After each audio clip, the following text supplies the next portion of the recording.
बच्चों, आज हम आपके सामने कक्षा 6 का एक विषय लेकर आए हैं जिसका नाम है हमारा इतिहास। बच्चों, इतिहास के संबंध में बहुत भ्रम फैलाया गया है कि इतिहास में केवल तारीख ही तारीख रटनी पड़ती है। फिर इतिहास में लड़ाई झगड़े ही लड़ाई झगड़े हैं। एक शासक दूसरे शासक को मारता है, एक शासक दूसरे की बहू बेटी को अपहरण करता है या उसकी हत्या करता है, जैसी घटनाएं हैं। लेकिन इतिहास यह नहीं है बच्चों। क्यों? क्योंकि इतिहास वह है कि किस तरह से मानव ने अपना विकास किया, कैसे परिवार का गठन हुआ, कैसे जातियां बनी, जैसे आज आपके यहाँ है यादव है, ब्राह्मण है, ठाकुर है, राजभर है या पटेल है, लोधी है, जैसी जातियां हैं, इनका कैसे उद्भव हुआ या विकास हुआ, कैसे भारत में अनेक धर्म आए, हिंदू धर्म, ईसाई धर्म, मुस्लिम धर्म, जैन धर्म और बौद्ध धर्म, इन धर्मों का कैसे विकास हुआ, किस तरह से इनमें समय के साथ परिवर्तन हुआ। क्या हिंदू धर्म जिस तरह से अभी हिंदू धर्म है, क्या प्राचीन काल में हिंदू धर्म इसी तरह से था, या हिंदू धर्म का उद्भव कहाँ से हुआ। जैसी घटनाएं हम इतिहास में जानते हैं। इतिहास हमारा अतीत बताता है कि हमारा अतीत किस तरह से था, हम किस तरह से जीवन यापन करते थे, किस तरह से फिर हमने ग्रोथ किया या अपने विकास किया और आज इस स्तर पर पहुँचे हैं। फिर दूसरी बहुत बड़ी महत्वपूर्ण चीज़ है कि अगर आप इतिहास नहीं पढ़ेंगे तो आप भारत की सर्वोच्च प्रशासनिक सेवा जिसे हम आईएएस कहते हैं वह नहीं बन सकते हैं, आप डीएसपी नहीं बन सकते, आप एसपी नहीं बन सकते। और आप कभी काल देखे होंगे जब आप सफ़र कर रहे हों तो आपके आगे एक गाड़ी जो है कि पुलिस की गाड़ी हॉर्न बजाते हुए जब निकलती है तो आपको पीछे लिखा होता है सीओ या एसएचओ। तो आपके मन में बनता है कि नहीं, मैं भी कभी सीओ या एसएचओ बनूंगा। लेकिन इसके लिए भी आपको क्या है, इतिहास पढ़ना जरूरी है। अगर आप इतिहास नहीं जानते हैं तो आप यह नहीं बन सकते हैं। दूसरी चीज़, अगर आप मास्टर बनना चाहते हैं या आप कभी अध्यापिका बनना चाहती हैं तो क्या होगा कि आप यदि इतिहास नहीं पढ़े हैं तो एक आप अच्छे टीचर नहीं बन सकते हैं, दूसरी चीज़ आप क्वालिफाई ही नहीं कर सकते हैं। तो इसलिए इतिहास पढ़ना क्या है, बहुत ज़रूरी है। और एक और बड़ी बात बच्चों कि इतिहास इन सब के अलावा आपके जीवन और आपके व्यक्तित्व को मजबूत करता है। आपको अपने अतीत की जानकारी होती है, आपको अपने अतीत के प्रति समझ होती है। और जब आप अपना वर्तमान में जब आप कोई कार्य करते हैं तो उन अतीत के प्रति जो है कि सावधान रहते हैं कि हमें किस तरह से कार्य करना है, कि जो गलतियां हमारे पीछे के लोगों ने की है या हमारे जो है कि दादा दादी या हमारे पूर्वजों ने की है, ऐसी गलतियां क्या है हम ना करें। तो इसीलिए हम क्या करते हैं, इतिहास का अध्ययन करते हैं। तो चलिए आज हम स्टार्ट करते हैं पहला पाठ, कैसे पता करें कब क्या हुआ था।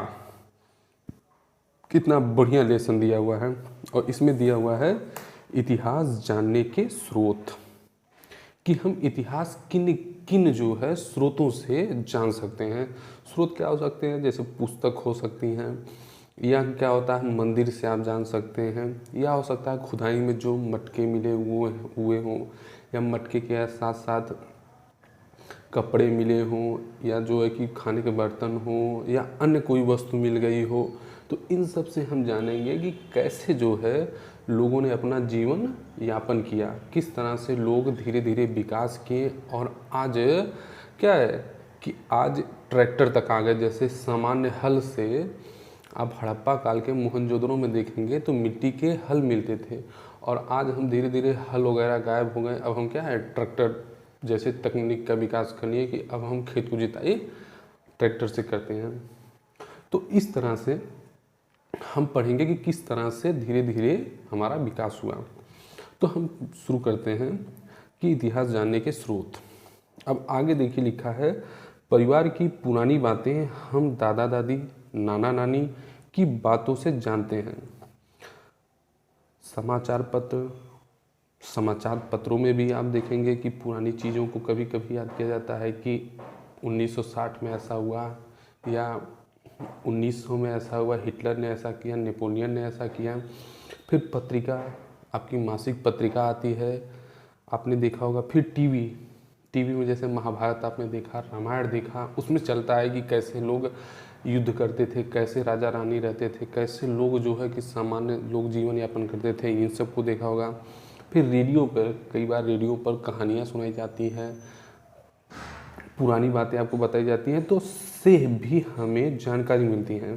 तो हमें अपने पुराने समय की जानकारी समाचार पत्र, पत्रिका, टीवी और रेडियो से भी हमें जानकारी मिलती है। सोचो, यहाँ देखो क्या है, सोचने की बात है। अब दिमाग लगाइए, अगर हमें आज से हजारों वर्ष पहले के लोगों के रहन सहन के बारे में जानना हो तो हम कैसे जानेंगे?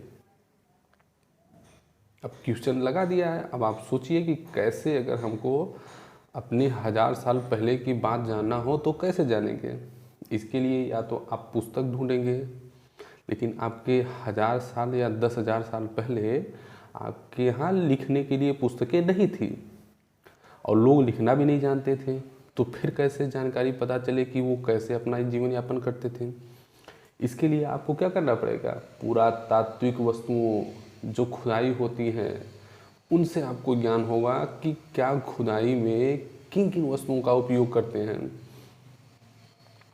तो आगे हम देखते हैं कि क्या लिखा है। हजारों वर्ष पहले के लोगों के बारे में जानना हो तो उनके बारे में जानने के लिए हम इतिहास का अध्ययन करते हैं। इतिहासकार, इतिहासकार का मतलब जो इतिहास का जानकार हो। अतीत, अतीत मतलब पुरानी बातें से प्राप्त तथ्यों, तथ्य मतलब वह तथ्य पुस्तक में हो सकता है, वह मंदिर की दीवारों पर हो सकता है, कहीं भी हो सकता है। जैसे मान लीजिए अशोक एक महान सम्राट था और वह राजमहलों में निवास करता था, ये एक तथ्य है, लेकिन यह सिद्ध करना जरूरी है कि क्या यह सही है कि वो राजमहलों में निवास करता था या नहीं। तो इसके लिए क्या करना पड़ेगा, और साक्ष्यों के आधार पर तब यह सच आपको जुटाना पड़ेगा कि वास्तव में क्या अशोक राजमहल में निवास करता था या नहीं। अगर आपको पुरातत्व में क्या है राजमहल पता चल जाए तो ये बात सत्य हो जाए कि हाँ जो है कि वो राजमहलों में निवास करता था। फिर आगे देखिए, बीते समय की जानकारी देते हैं, जो बीत गया हो उसकी क्या है जानकारी देते हैं। इतिहास बीते हुए समय और उस समय के लोगों को समझने और जानने का एक साधन है। जो हमारा इतिहास बीत चुका है उसे इतिहास ऐसा सब्जेक्ट है जो हमें बताता है कि वे लोग किस तरह की सोच रखते थे, किस तरह का समाज में समझ रखते थे, किस तरह से अर्थव्यवस्था के संबंध में समझ रखते थे। और यह जानकारी हमें किसके माध्यम से मिलती है? ये इतिहास के माध्यम से मिलती है। इसीलिए इतिहास को हर सब्जेक्ट में पढ़ाया जाता है, चाहे वो भूगोल भी पढ़ेगा तो भी पढ़ेगा, चाहे वो नागरिक शास्त्र पढ़ रहा है तो भी इतिहास पढ़ना पड़ेगा, चाहे वो क्या है कि आपका अर्थशास्त्र पढ़ रहा है तो भी आपको क्या है भूगोल पढ़ना ही पड़ेगा, क्योंकि इतिहास पढ़ना ही पड़ेगा। अगर इतिहास के बिना आप क्या है आप इन सब्जेक्टों को बेहतर तरीके से नहीं समझ सकते हैं। आगे देखिए, कैसे पता लगाते हैं, लिखा है कैसे पता लगाते हैं। अतीत में एक ऐसा भी युग था जब लोग लिखना नहीं जानते थे। अतीत मतलब प्राचीन समय में, बहुत पहले समय में एक ऐसा भी युग था जब लोग लिखना नहीं जानते थे। उनके पास किताबें भी नहीं थी, न कॉपियाँ थी, ना वो लिखना जानते थे। उन लोगों के जीवन के विषय में हमें जानकारी उनके द्वारा छोड़ी गई वस्तुओं जैसे मिट्टी के बर्तन, खिलौने, हथियारों तथा औजारों द्वारा मिलती है। प्रायः इन वस्तुओं को पुरातत्ववेत्ता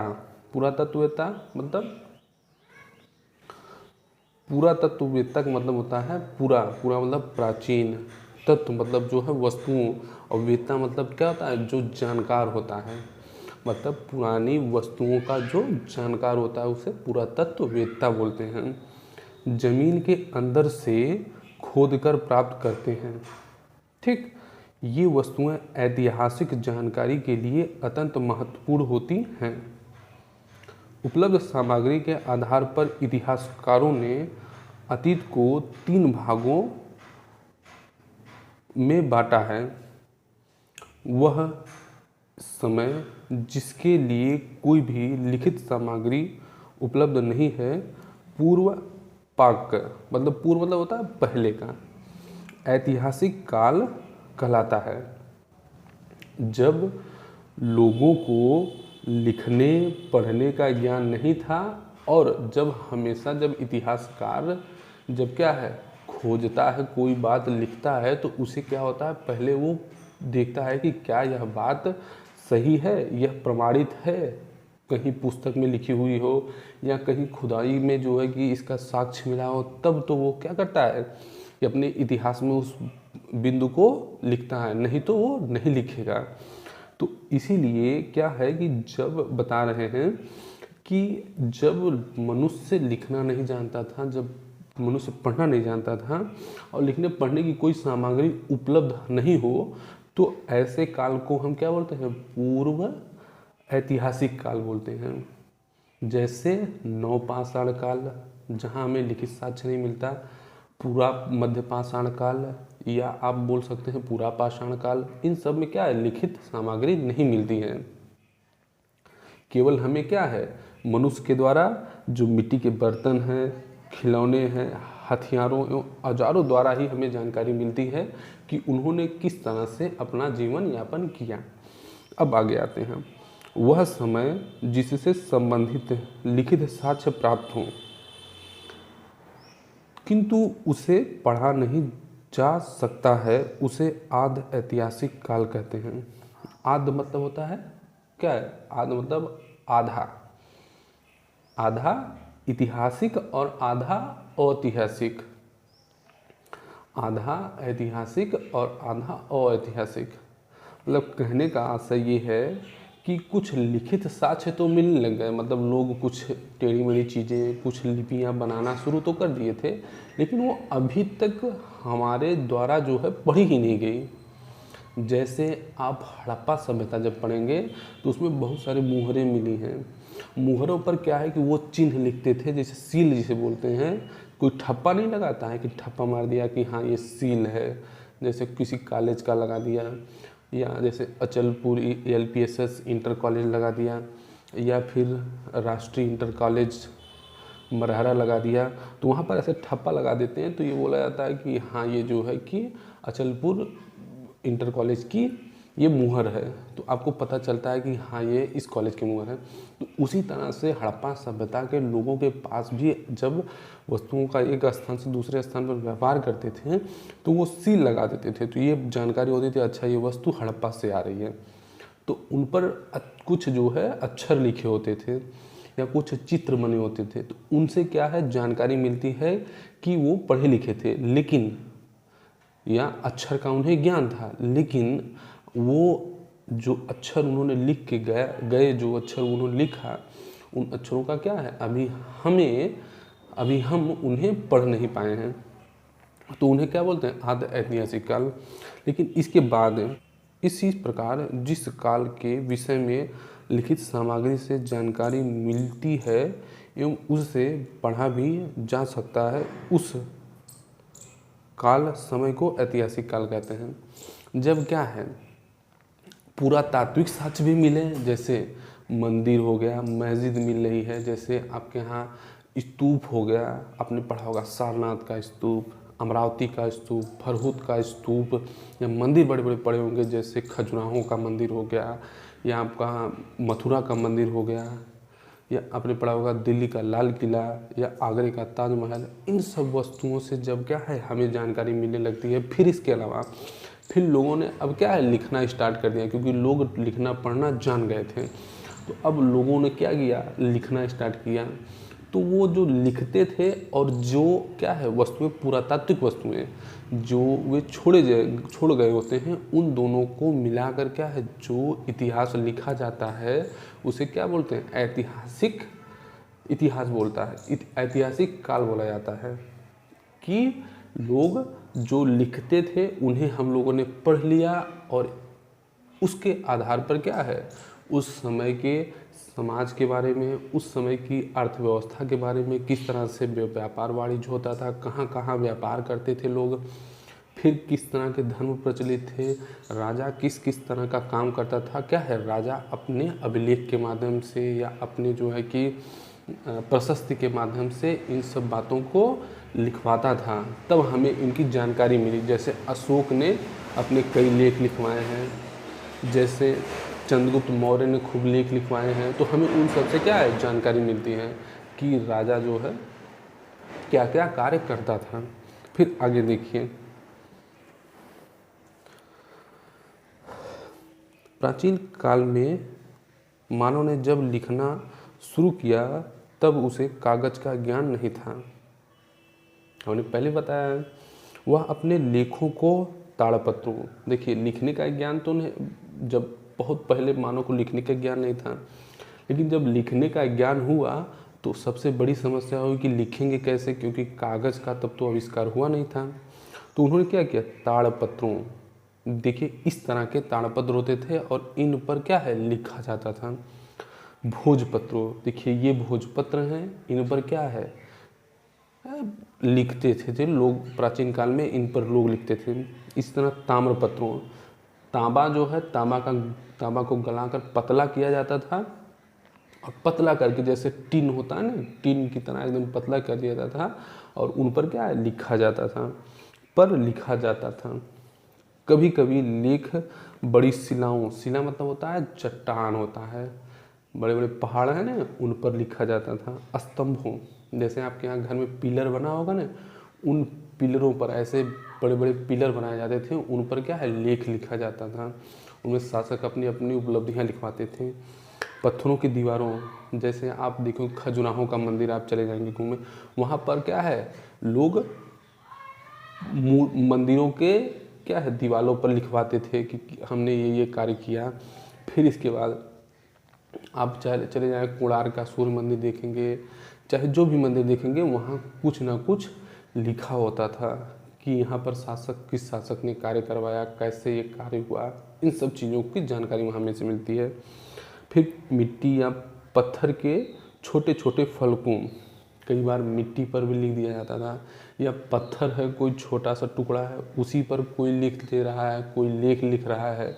लोग अपनी क्या है चीज़ों को अब लिखना जान गए कि हम अपनी चीज़ों को क्या है अभिव्यक्त करेंगे, पर लिखे जाते थे। देखिए ताड़पत्र देखा है, ताड़पत्र, ताड़ के पेड़ के चौड़े पत्ते, भोजपत्र, भुर्ज नामक पेड़ की छाल, ताम्रपत्र, तांबे के पतले व चपटे टुकड़े, स्तंभ लेख, पत्थर के खंभों पर लिखे लेख, पत्थर के भी लिखे जाते थे, लोहे के भी स्तंभ पर लौह अभिलेख है चंद्रगुप्त द्वितीय का। फिर इसके बाद शिलालेख, पत्थर की चट्टानों पर लिखे लेख। अभी इधर देखिए एक कोष्टक में दिया है पुरातत्व। पूरा मतलब होता है प्राचीन, पूरा मतलब प्राचीन, और तत्व मतलब क्या होता है वस्तुएं। प्राचीन वस्तुओं को हम पुरातत्व बोलते हैं। उनमें क्या आएगा, खिलौना आएगा, उनमें औजार आएंगे, उसमें हथियार आएंगे, उनमें क्या है कि मटके आएंगे, गिलास आएंगे, फिर इसके बाद आपका कपड़ा आएगा। ये सारी चीज़ें क्या है प्राचीन वस्तु में। धान की भूसी मिल गई, कहीं जौ की भूसी मिल गई, कहीं राख का ढेर मिल गया, इन सब चीज़ें, जैसे पशुओं के गोबर मिल गए, पशुओं की हड्डियाँ मिल गई, ये क्या है प्राचीन वस्तुएं हैं। तो प्राचीन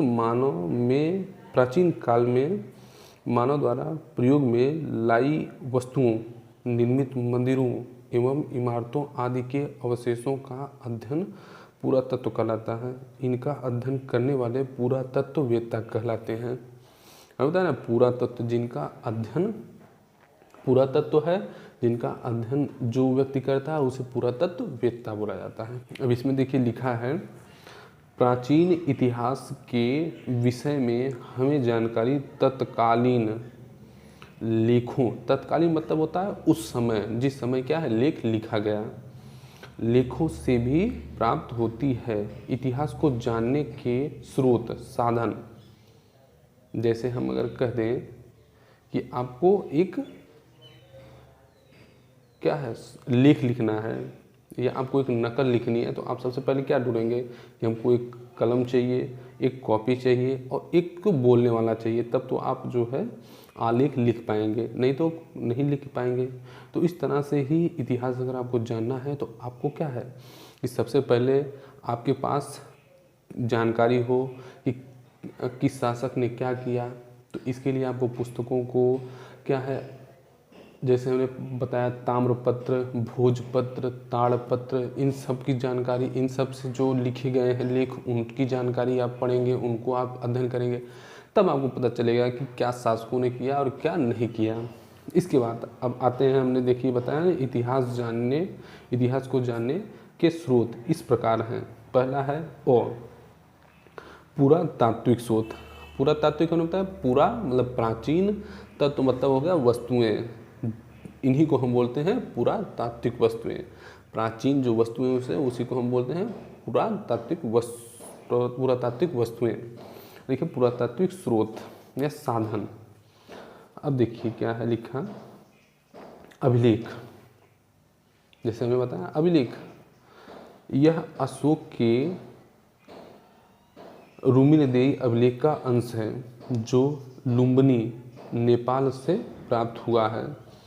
लुम्बिनी के ही पास कपिलवस्तु नामक स्थान है जहाँ पर किसका जन्म हुआ था, गौतम बुद्ध का जन्म हुआ था। ठीक, इस अभिलेख में अशोक ने यह घोषणा की है कि लुम्बिनी में उपज का 8वां भाग कर के रूप में लिया जाएगा, वरना क्या है कर के रूप में 1/6 भाग पूरे राज्य से अशोक कर वसूलता था।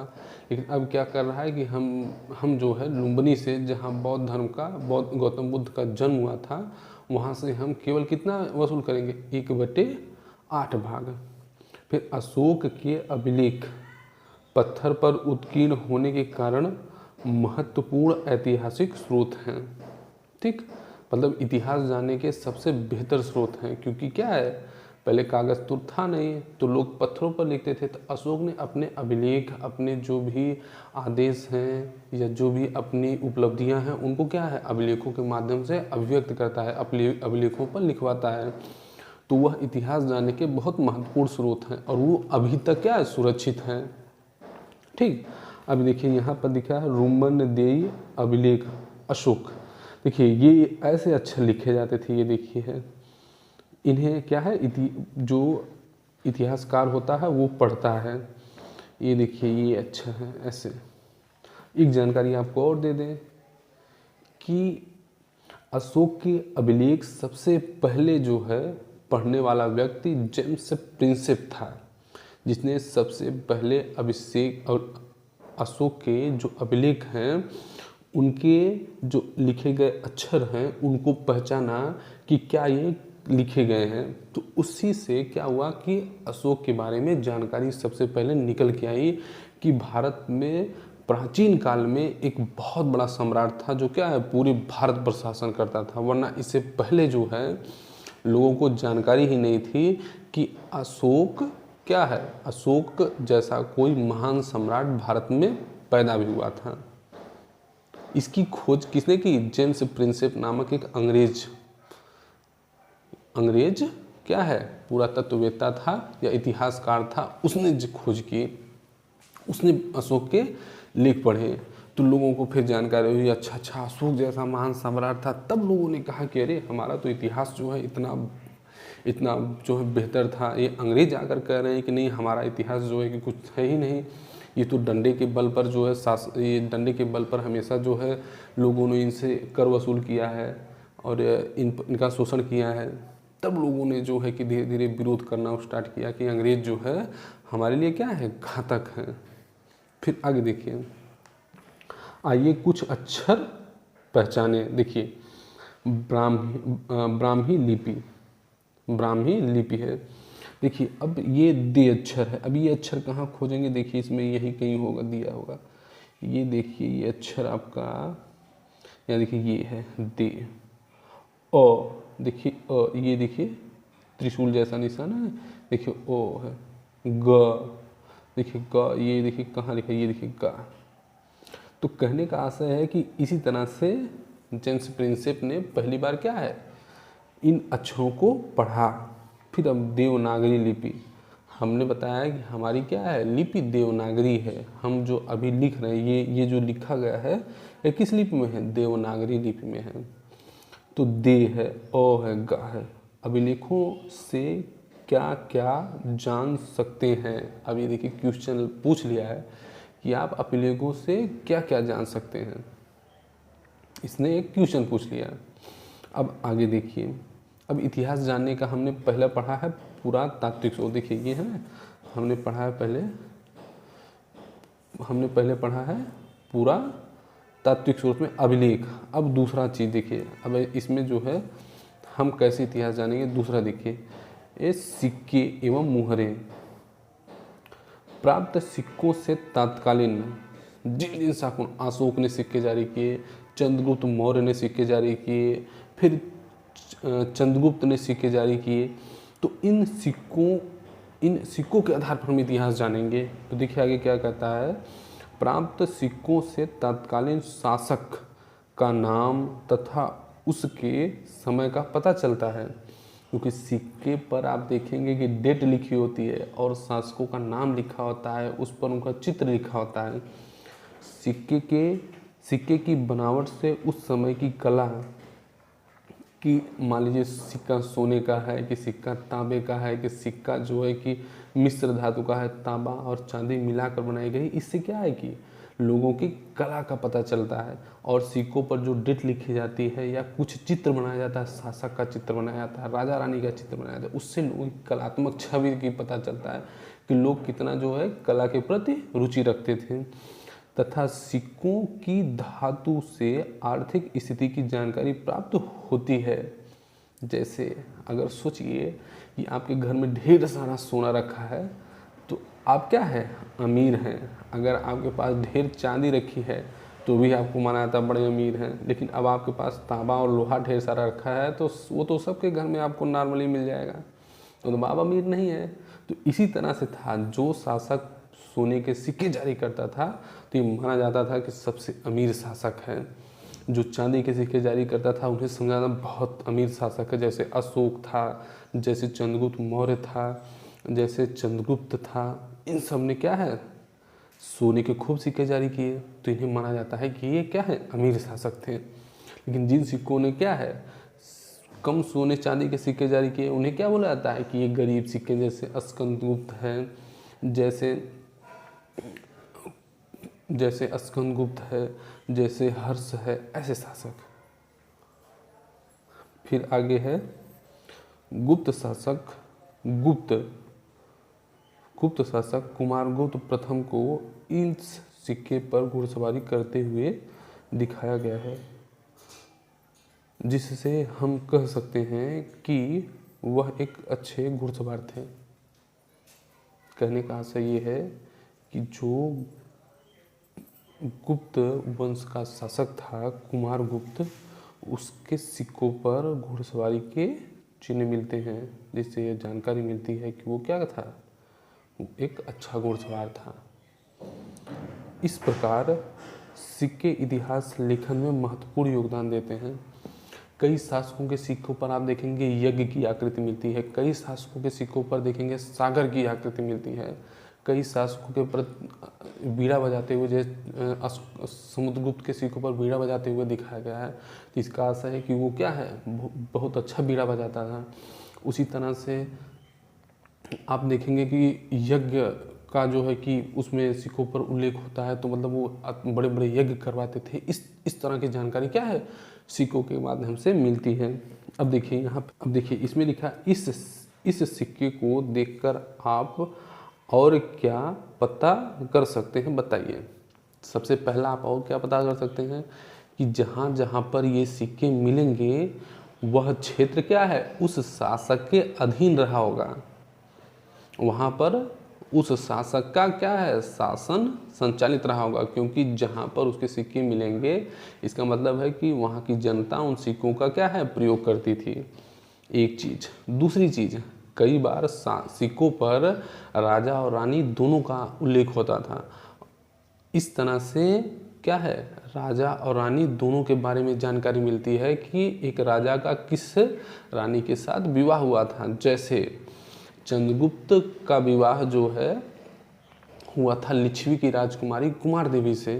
तो उनके सिक्कों पर, सोने के सिक्कों पर उन राजा और रानी दोनों का उल्लेख है और लिच्छवी के साथ उनके संबंध का भी उल्लेख है। मतलब एक शासक के साथ दूसरे साम्राज्य का भी पता चल जाता है। फिर तीसरी चीज, सिक्कों के ही अध्ययन से ही हम ये पता कर सकते हैं कि उस राज्य की स्थिति कैसी थी, क्या उसकी स्थिति अच्छी थी, क्या उसकी स्थिति खराब थी। जैसे जिस राजा के पास जितना अधिक सोना होता था वो राजा सबसे अमीर माना जाता था। जिस राजा के यहाँ जो है कि सोने के सिक्के या चांदी के सिक्के सबसे ज़्यादा प्रचलित करवाए गए या चलवाए गए थे उसे सबसे अमीर शासक माना जाता था। इसी तरह से सिक्कों के माध्यम से ये भी पता चलता था कि किन देशों के साथ क्या है उस राजा का व्यापार वाणिज्य होता था। जैसे भारतीय जैसे सिक्के, चंद्रगुप्त मौर्य के सिक्के जैसे इराक में प्रचलित थे या फारस की खाड़ी में प्रचलित थे या यूनान तक मिलते हैं। तो मतलब कहने का आशा इन देशों के साथ अशोक के समय में क्या है व्यापार वाणिज्य भी होता था। तो इस तरह से हम व्यापार वाणिज्य, राजा का क्षेत्र निर्धारित कर सकते हैं। इन सब की जानकारी हम क्या है सिक्कों के माध्यम से ही पता कर सकते हैं। आगे आते हैं, देखिए ये है, हमने पहले बताया था मुहर, जो हड़प्पा सभ्यता मुहर पहले चर्चा किया था ना, जब आद्य ऐतिहासिक काल की चर्चा कर रहे थे। ये देखिए उनके अक्षर लिखे हुए हैं, यही अक्षर हैं लिखे हुए, लेकिन इन्हें क्या है कोई अभी तक पढ़ नहीं पाया है। हड़प्पा कालीन मुहरें मेसोपोटामिया से मिली हैं। हमने बताया कि मुहरें मेसोपोटामिया मतलब ईरान से, इराक से मिली है। मेसोपोटामिया की सभ्यता इराक की सभ्यता है, तो वहाँ से मिला है। मतलब क्या है, हड़प्पा सभ्यता के लोगों का संबंध इराक से भी था। और वो संबंध कैसे था, व्यापार वाणिज्य से, कि इराक वाले अपनी वस्तु बाहर हड़प्पा सभ्यता में बेचते थे और हड़प्पा सभ्यता वाले अपनी वस्तु क्या है इराक की मेसोपोटामिया सभ्यता को भेजते थे। फिर इससे ज्ञात होता है कि हड़प्पा वासियों का व्यापार मेसोपोटामिया से होता था। धौलावीरा, ये देखिए धौलावीरा कहाँ का स्थल है, ये गुजरात का स्थल है। हड़प्पा सभ्यता का यह पूरा स्थल गुजरात में स्थित है। यहाँ से हड़प्पा कालीन नगर निर्माण योजना, जल निकास प्रबंधन आदि के साक्ष्य प्राप्त होते हैं। देखिए वहाँ पर क्या हड़प्पा सभ्यता ने बताया था नगरीय सभ्यता है। जैसे आज हमारे आपके यहाँ जैसे आजमगढ़ है, जौनपुर है, नगर है ना, तो उसी तरह से हड़प्पा सभ्यता में मोहनजोदड़ो जैसा नगर था, हड़प्पा जैसा नगर था, धौलावीरा जैसे नगर थे जहाँ पर व्यवस्थित नालियाँ होती थी, पक्की ईंटों की नालियाँ बनाई गई थी, सड़कें एकदम जो है कि साफ़ सफाई की व्यवस्थित था, सड़कें बेहतर बनाई गई थी, पक्की ईंटों के मकान अच्छे एकदम सुव्यवस्थित रूप से बनाए गए थे। इस तरह की हड़प्पा सभ्यता हमारी थी। फिर आगे हम लिखते हैं सारनाथ स्तूप। इससे भी हमें जानकारी, इतिहास लिखने की क्या है जानकारी मिलती है कि किस तरह के लोग हमारा जीवन जीते थे, किस तरह के लोग उस समय जीवन जीते थे।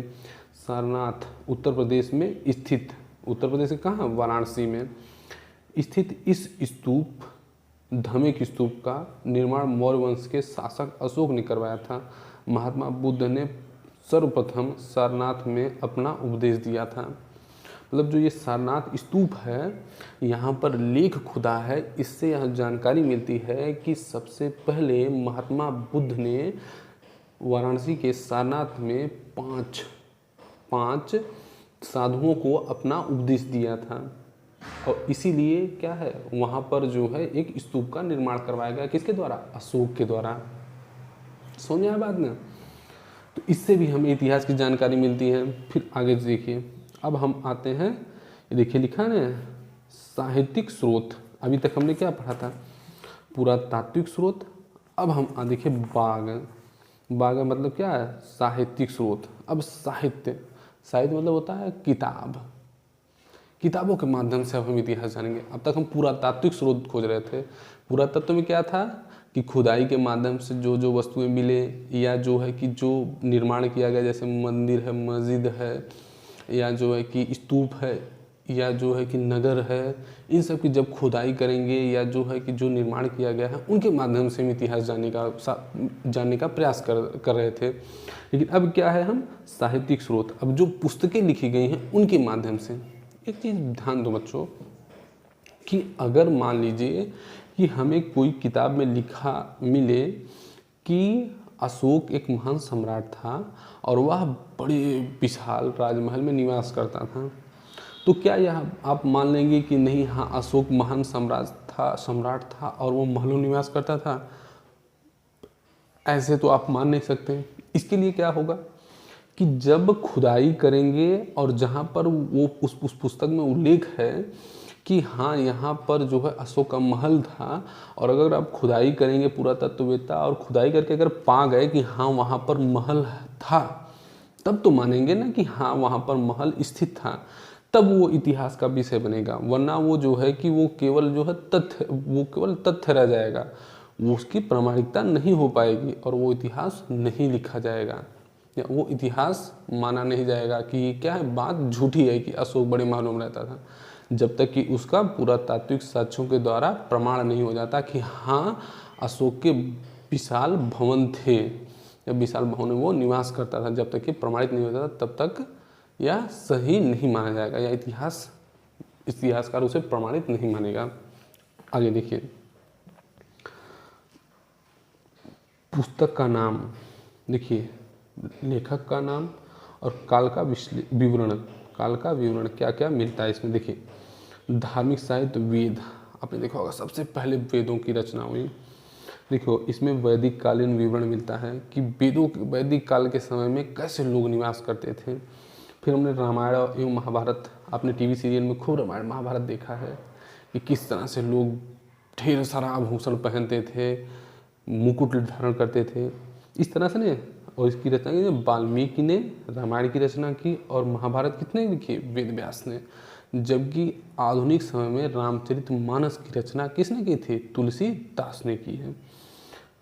महाकाव्यकालीन समाज का विषय में, महाकाव्यकालीन समाज का विषय में कि मध्यकालीन महाकाव्यकालीन समाज किस तरह का था। फिर हम जैन एवं बौद्ध साहित्य, जातक कथा, हमने देखा जैन धर्म आया, बौद्ध धर्म भारत में आया, तो उन्होंने भी अपने साहित्य लिखे, उन्होंने अपनी पुस्तकें लिखी। तो 6ठी शताब्दी ईसा पूर्व की राजनीतिक, सामाजिक एवं धार्मिक स्थिति से पता चलता है कि किस तरह का समाज था, किस तरह के धर्म थे। हिंदू धर्म था, उस समय तक मुस्लिम धर्म नहीं आया था, हिंदू धर्म था, बौद्ध धर्म था, जैन धर्म था। फिर समाज में क्या क्या थी, जातियाँ कैसे थी, वर्ण व्यवस्था किस तरह से चल रहा था, ये सब जानकारी मिलती है। फिर धर्मेतर साहित्य, धर्मेतर साहित्य मतलब जो धर्म से अलग हो, या जिसमें धार्मिक बातों का उल्लेख ना हो, ऐसे साहित्य को हम क्या बोलते हैं? धर्मेतर साहित्य। जैसे अर्थशास्त्र, कौटिल्य, चाणक्य, जो चंद्रगुप्त मौर्य का क्या है, प्रधानमंत्री, पुरोहित था या गुरु था उनका। मौर्यकालीन समाज की राजनीतिक, सामाजिक, आर्थिक एवं धार्मिक स्थिति, इनकी जानकारी देता है। राजतरंगिणी, ये कल्हड़ लिखता है, ये कश्मीर का जो है कि लेखक था, और कश्मीर के 11वीं सदी 12वीं सदी, मतलब 11वीं मतलब 1000 से लेकर 1100 तक का काल, और फिर 12वीं सदी का मतलब हो गया कि 1100 से लेकर 1200 तक का काल जो है इतिहास का वर्णन करता है ये। ठीक, मतलब जो विदेशी यात्री भारत में आए, चाहे वो भ्रमण करने आए, चाहे वो जो है कि भारत के चीज़ों को देखने आए, जैसे आज के यात्री आते हैं ना कि भारत में क्या क्या है, चले देखते हैं, विदेशी यात्री आते हैं, उसी तरह से भारत में भी उस समय प्राचीन काल में यात्री आए। जैसे इंडिका जो लेखक है, इंडिका का पुस्तक किसने लिखी? देखिए मेगास्थनीज लेखक लिखता है, ये यूनानी राजदूत रहता है। ये चंद्रगुप्त मौर्य कालीन समाज की झलक देता है कि चंद्रगुप्त मौर्य का शासन व्यवस्था कैसी थी, वहाँ का युद्ध कैसे होता था, वहाँ के नगर कैसे थे, वहाँ का समाज कैसा था, इनकी जानकारी देता है। फिर इसके बाद आता है यात्रा विवरण। फहियान आता है, चीन यात्री चंद्रगुप्त द्वितीय का वर्णन देता है, किस समय का वर्णन देता है, गुप्त काल से संबंधित, ये गुप्त काल से संबंधित विवरण देता है, उनका समाज कैसा था, उनकी राजनीति कैसी थी, इन सब का विवरण देता है। फिर यात्रा विवरण, स्वयं त्सांग वेनसांग चीन यात्री रहता है, ये हर्षवर्धन के शासनकाल का विवरण देता है। जब हर्षवर्धन का समय रहता है उस समय जो है जो समाज रहता है, जो शासन व्यवस्था रहती है, उन सब का विवरण क्या है, ये हर्षवर्धन के शासनकाल में वेनसांग देता है। अब हम आगे बताते हैं अब क्या है। इस प्रकार मतलब साहित्यिक विवरण और पुरातात्विक स्रोत, इतिहास लिखने का क्या है, साहित्यिक स्रोत। साहित्यिक स्रोत में हमने देखा रामायण हो गया, महाभारत हो गया, वेद हो गया, मेगस्थनीज की पुस्तक हो गया, कौटिल्य का अर्थशास्त्र हो गया, कल्हड़ का राजतरंगिणी हो गया। इन सब का जो है, इन सब के शासनकाल में क्या क्या जो है कि इन सब लेखकों ने किन किन राजाओं का उल्लेख किया, किस तरह के समाज का उल्लेख किया, किस तरह की हमारी राजनीति थी, किस तरह का प्रशासन था, इन सब का उल्लेख किया।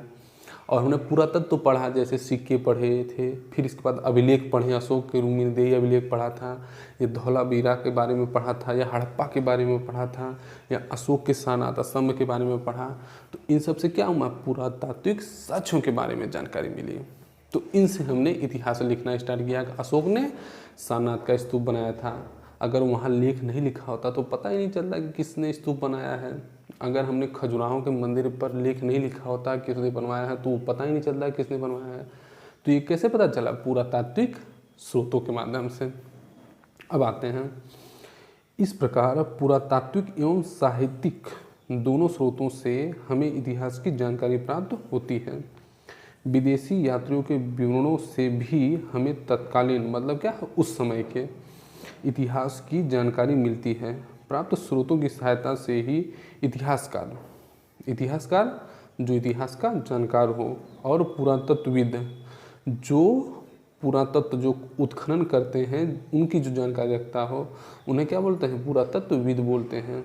जैसे कोई खुदाई हुई, ऐसे हड़प्पा की खुदाई हुई, तो हड़प्पा को खुदाई से जो वस्तुएं मिली उनका जो अध्ययन करता है, जो उनकी जानकारी रखता है, उसे क्या बोलते हैं, पुरातत्वविद बोलते हैं। अतीत मतलब पुराने समय का, पुनर्निर्माण मतलब पुनः जो है उनकी जानकारी इकट्ठित करना या पुनर्निर्माण करना क्या है, करते हैं। आगे देखिए, इतिहासकार इन्हीं स्रोतों से अतीत की कृषि, पशुपालन, कामगार, शिल्प, काम धंधे, व्यापार, नापतौल, लेन देन, कर आदि के आधार पर आर्थिक स्थिति का वर्णन करते हैं। हमने जैसा पहले बताया। फिर आगे देखें, घर परिवार, स्त्रियों की स्थिति, कैसे स्त्रियां रहती थी, क्या आज के समय की तरह स्त्रियां रहती थीं या और उनकी स्थिति खराब थी, अच्छी थी। शिक्षा कैसे थी, पहले बताया जाता था ना, गुरुकुल में पढ़ाया जाता था, जो है कि वन में शिक्षा बच्चों को दी जाती थी, ब्रह्मचर्य जीवन लोग जीते थे। रहन सहन उनका कैसा था, खान पान कैसा था, वेशभूषा कैसे थी, मनोरंजन के साधन क्या क्या थे, क्या क्या खेल बच्चे खेलते थे, त्यौहार कौन कौन से थे, मेले आदि के आधार पर सामाजिक स्थिति से इनके आधार पर पता चलता है कि उनका समाज कैसा था।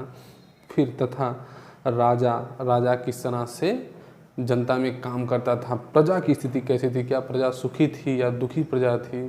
जैसे अशोक के समय बताते हैं प्रजा बहुत सुखी थी, चंद्रगुप्त मौर्य के समय में प्रजा बहुत सुखी थी। प्रशासन कैसा था, कि क्या वहाँ पर चोरी होती थी या जो डकैती होती थी। लेकिन बताते हैं कि चंद्रगुप्त मौर्य के समय में डकैती चोरी नहीं होती थी ना, तो इसकी जानकारी हमसे कैसे पता चलती है, वो इतिहास से पता चलती है। सुरक्षा हो गई, सैन्य किस तरह के सैनिक रखे जाते, पैदल सैनिक रखे जाते थे, घुड़सवार सैनिक रखे जाते थे, हाथियाँ रखी जाती थी युद्ध में लड़ने के लिए। सैन्य व्यवस्था के आधार पर हम राजनीतिक स्थिति की जानकारी प्राप्त या प्रदान करते हैं। इसी प्रकार कला, हमने बताया कला ने सिक्कों के आधार पर कला हम जान सकते हैं। फिर इसके बाद अभिलेखों के आधार पर हम कला जान सकते हैं। फिर इसके बाद उन जैसे जो चित्र बनाए हुए, चित्र क्या, हाँ चित्र भी बनाए हुए हैं। ऐसे हम बता सकते हैं भीमबेटका में चित्र, पूरा मध्य पाषाण काल में चित्र बनाए हुए हैं, उनकी जानकारी।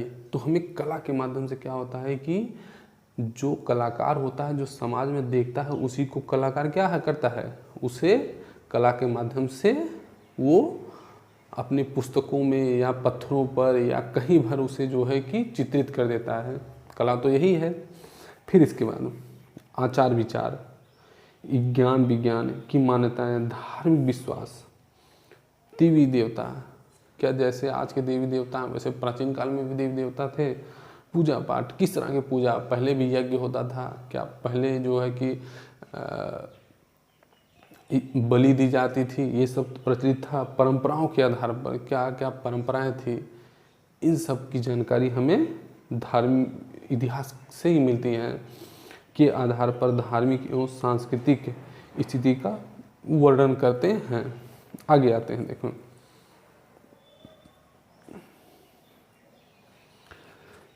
इतिहास हमें मानव की संस्कृति, उसके धर्म और उसकी सामाजिक व्यवस्था को जानने और समझने में सहायता करता है। अभी ऊपर हमने बताया इतिहास का अध्ययन अतीत की घटनाओं से वर्तमान और भविष्य के लिए सबक लेना सिखाता है। हमने बताया ना कि अगर इतिहास आप जानते हैं तो आप उसकी अच्छाइयाँ बुराइयाँ भी प्राचीन काल की जानते हैं, तो आप सबक लेते हैं कि अच्छा हमने पीछे गलती की है, अब हमें क्या है आगे ऐसी गलती नहीं करनी है। इतिहास हमें यह भी सिखाता है कि हम उन बातों का अनुसरण करें, कैसे करें जिनसे समरसता मतलब क्या होता है, एक दूसरे से मेल मिलाप हो, एक दूसरे से भाई बंधुता बढ़े, इसी को समरसता बोलते हैं। और शांति को बढ़ावा मिल सके, किस तरह से समाज में प्रेम बढ़ सके, किस तरह से बंधुत्व की भावना बढ़ सके, किस तरह से लोगों के आपसी झगड़ों को सुलझाया जा सके, मतलब समरसता किस तरह से लाई जाए और क्या है शांति को बढ़ावा मिल सके। इसमें देखिए कौन पहले और कौन बाद में, जब पुरातत्वविद किसी स्थान की खुदाई करते हैं तो वे कैसे समझते हैं कि कौन, देखिए हमारे में मिट गया है, लेकिन हम ये समझ सकते हैं कि कौन से स्तर पहले के हैं और कौन से बाद के हैं।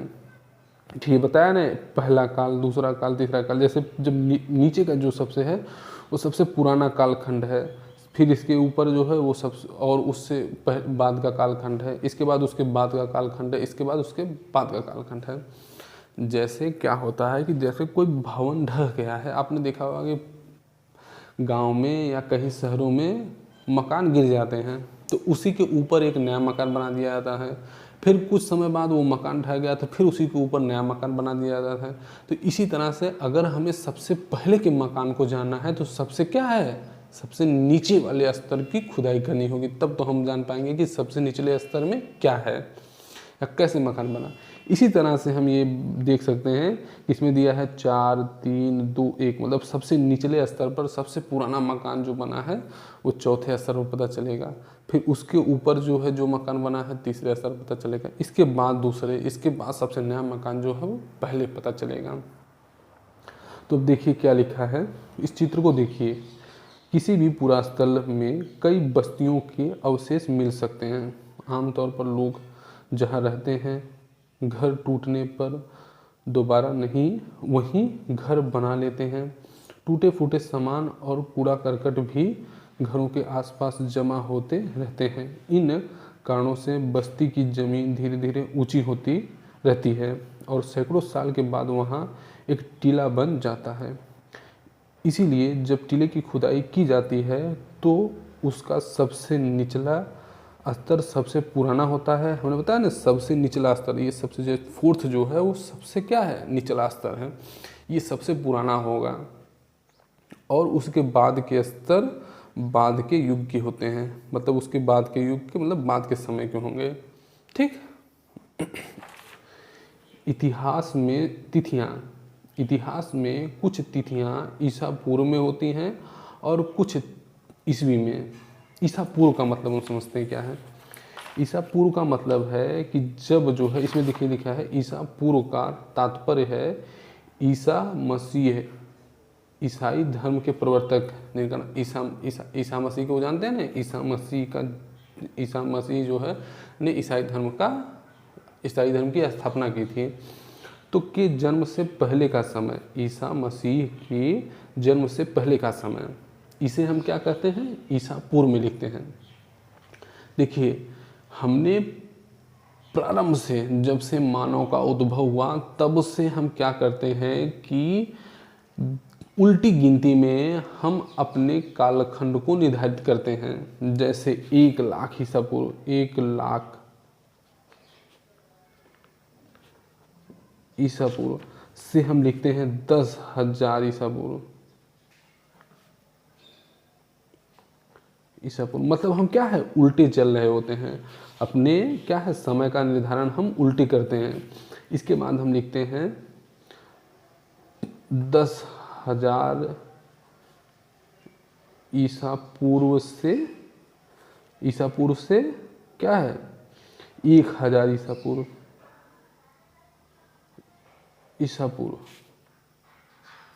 फिर हम 1,000 ईसा पूर्व से हम बताते हैं 300 ईसा पूर्व। फिर 300 ईसा पूर्व से हम लिखते हैं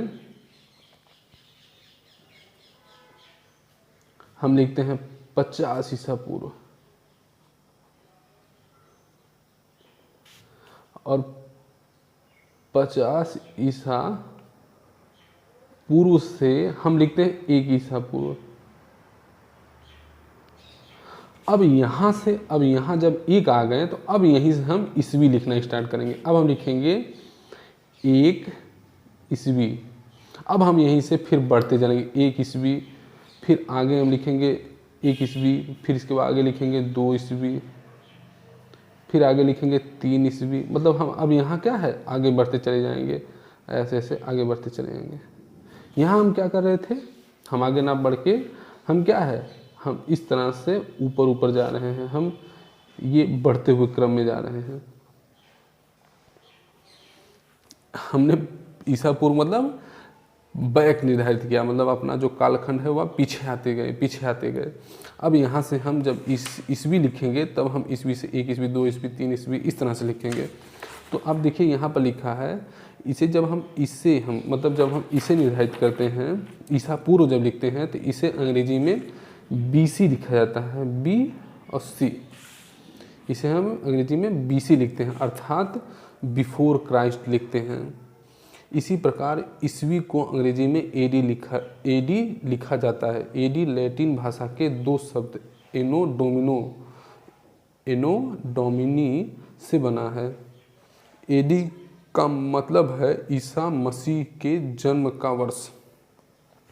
मतलब हम कहते हैं ना, यही वर्ष है जब ईसा मसीह का क्या हुआ, जन्म हुआ था।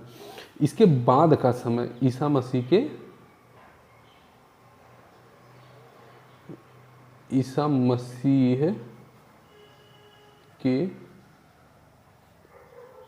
बाद का समय, इसमें क्या है, ईस्वी लिखा जाता है।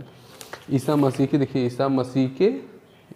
के जन्म का वर्ष, अर्थात ईसा मसीह के जन्म के बाद की तिथियों में हम ईस्वी या AD एनो डोमिनी का प्रयोग करते हैं। ठीक, मतलब हम फिर अवरोही क्रम में फिर जो है बढ़ते क्रम में अंक लिखते जाते हैं। अब जैसे अभी देखिए लिखा जाता है ना 2022 ईस्वी लिखा जाता है, फिर आगे लिखा जाएगा 2023 ईस्वी लिखा जाएगा, 2024 ईस्वी लिखा जाएगा।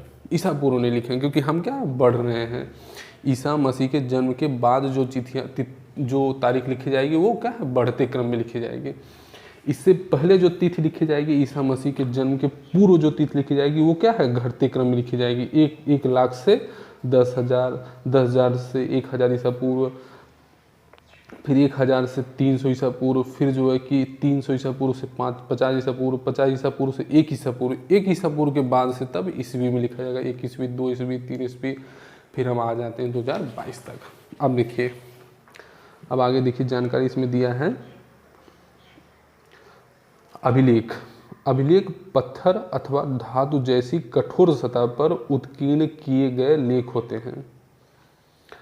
अभिलेख पत्थर है अथवा कठोर है, कठोर मतलब धातु, लोहा भी हो सकता है, तांबा भी हो सकता है, वो चाहे जो है कि आपका मिट्टी भी हो सकती है, मटके भी हो सकते हैं, उस पर भी अभिलेख लिखे जा सकते हैं। तो ये सब अभिलेख उत्कीर्ण किए जाते हैं। फिर स्तूप। स्तूप का शाब्दिक अर्थ होता है टीला। प्रायः सभी स्तूपों के अंदर एक डिब्बे में महात्मा बुद्ध या उनके अनुयायियों के शरीर के अवशेष जैसे दांत, हड्डी, राख या उनके द्वारा प्रयोग में लाई सामग्री, पत्थर अथवा सिक्के रखे रहते हैं। आगे देखिए पूरा स्थल। पूरा स्थल हमने 3 शब्द बताया हुआ है।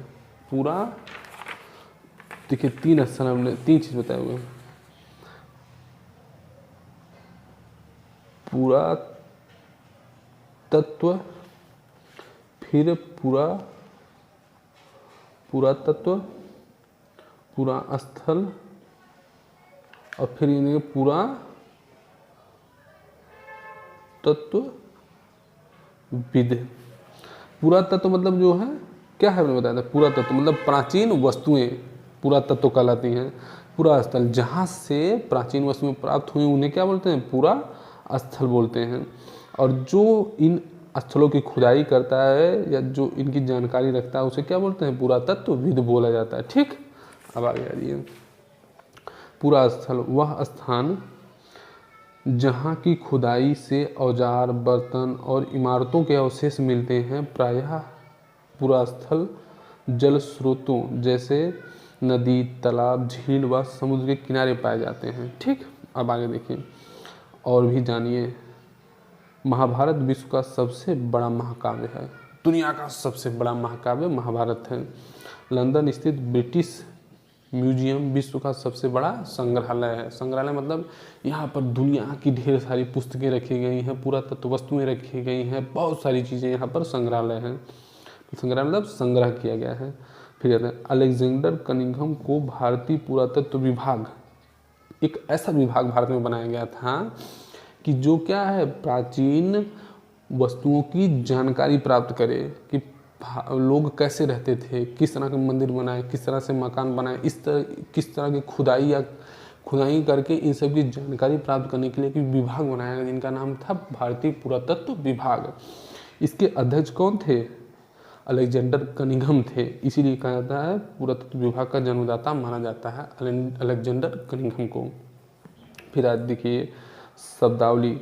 अब संग्रहालय ऐतिहासिक वस्तुओं को सुरक्षित रखने का स्थान, जैसे सिक्के हो गए, मटके हो गए, तलवार हो गई, हथौड़े हो गए, छेनी हो गए, इन सबको जो जहाँ पर रखा गया, पुस्तकें हो गई, उन्हें क्या बोलते हैं, संग्रहालय बोलते हैं। धर्मेतर साहित्य, धार्मिक साहित्य से भिन्न साहित्यिक ग्रंथ। हमने पहले ही बताया कि ऐसे साहित्य जो जिसमें धार्मिक बातों का कम वर्णन हो, ऐसी पुस्तकें धार्मेतर साहित्य बोली जाती हैं। जो क्या है, राजनीतिक विवरण दें या आर्थिक विवरण दें या जो है कि सामाजिक विवरण दें, इन सब का वर्णन करती हैं, उन्हें क्या बोलते हैं, हम धर्मेतर साहित्य बोलते हैं। देखिए बच्चों, ये आपका क्वेश्चन है। क्वेश्चन हम बाद में आपको बता देंगे, सब एक एक क्वेश्चन लिखवाएंगे। ठीक है, अब आप लोग पढ़िए। नमस्कार।